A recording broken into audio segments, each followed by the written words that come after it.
Gusto mong makuha ang inyong asawa, kinakasama, jowa, pwede sa nililigawan, gusto mo siya makuha ng buong buo, baka mamahalin ka niya, hindi ka niya ipagpapalit hanggat sa huling hininga nyo. Doon sa nagliligawan pa lamang ay pwede nyo itong gawin dahil paniguradong makukuha mo ang kanyang kalooban. Pero mag-iingat ka bago mo ito gawin, dapat 100% sigurado ka na siya ang gusto mong makasama habang buhay. Dahil pag ito ay tumalab, kahit anong gawin mong tanggi ay hindi ka nito pakakawalan, pwera lang kung lalayo ka at hindi ka niya makikita. So kawawa naman yung tao, kaya wag kayong basta-basta gagawa ng ritual na hindi kayo sigurado. Doon naman sa mag-asawa o kinakasama ay walang problema, gawin nyo ito upang matalian nyo si target nyo, makuha nyo siya, lalo na kung siya ay nanglalamig na nakakaramdam ka ng panlalamig na pakikitungo sa kanya, nakakaramdam ka na kakaiba. Tayong babae, malakas ang ating pakiramdam kung si target natin may ginagawang hindi maganda at gusto mo itong makuha siya ng buong buo at kalimutan niya kung sino-sino ang mga nakakausap niya. At kahit saan siya magpunta, ikaw lamang ang nasa isipan niya at pakamamahalin niya at hindi niya maiisip na hiwalayan ka niya.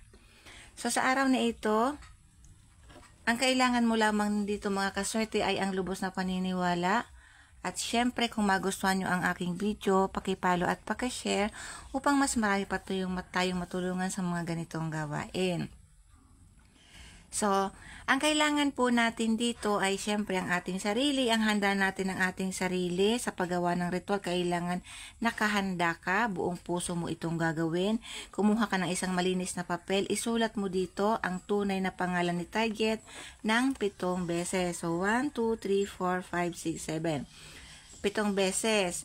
Ngayon, kailangan din natin dito ng boteng babasagin. Pwedeng baso, basta may takip, garapon, basta may takip siya ay pwede natin gamitin. Tapos, kailangan din natin dito ng suka at buhok ni target at syempre kuko niya.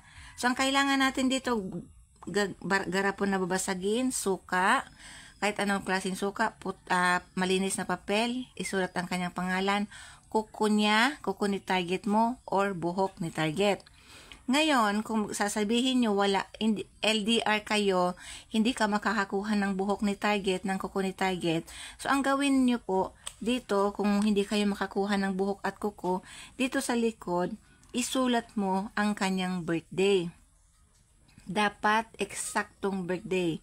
Kasi kung mali ang birthday niya, ay wala kang pagkakakinanlan sa kanya.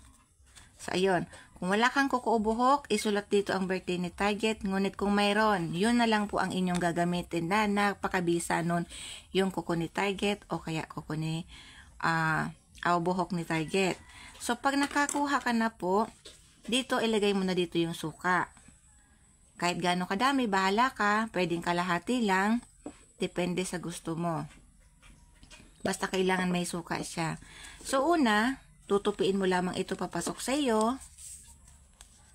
Tapos, ipasok mo dito sa bote na may suka. So, halimbawa, may suka na ito, ipasok nyo lang dito. Tapos, isunod mo na dito yung kuko ni target at buhok niya. Kung wala kang buhok, edi kuko. Kung alin dyan sa dalaw, dapat meron kang magagamit galing sa kanyang katawan. Pero kung wala, yung birthday na lang niya sa likod ng papel. Pagkatapos, ilapit mo itong bunganga sa inyong bibig. Ilapit mo sa inyong bunganga itong bote. Tapos, bumulong ka rito. Bulungan mo rito, banggitin mo ng 7 beses ang kanyang tunay na pangalan at ang inyong kahilingan. Kahit anong kahilingan ay pwede mong sambitin. Halimbawa, Juan Luna, sa akin ka lamang, magmamahalin tayo hanggang sa huling hininga natin. Kung anong gusto mong sabihin, basta 7 beses mo itong bubulungan. Halimbawa naman, nililigawan mo. Ikaw crush, ikaw nililigawan ko. Mapapasa akin ka, mamahalin mo ko ng walang kapalit, magiging akin ka. 7 beses. Pagkatapos, takpan mo na ito. Pag natakpan mo na, alugin mo ito ng alugin na magsama-sama yung buhok, kuko, at yung suka at papel. Tapos, pag naalog mo na, itago mo na ito pwede sa inyong damitan, pwede sa inyong bag, kung maliit lang naman na bote, sa inyong bag na lang. Tapos araw-araw mo itong aalugin. Halimbawa, kinabukasan na aalugin mo ito. Pag inalog mo ito, banggitin mo yung kanyang pangalan at ang inyong kahilingan. Halimbawa, Luna, pakamamahalin mo ko, magmamahalin tayo habang buhay, hindi ka na maghahanap ng iba. Tapos, tago umuli, next day, gawin mo uli. Itong ritual na ito, mga kaswerte, ay pangmatagalan. Hindi mo ito kailangan ulit-ulitin, hindi mo ito kailangan palitan. Itago mo lang ito at araw-araw aalugin mo lang siya ng aalugin. Tapos tago ulit.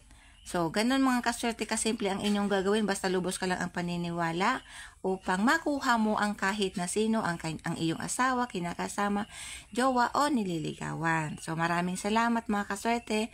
Mag-iingat po ang lahat.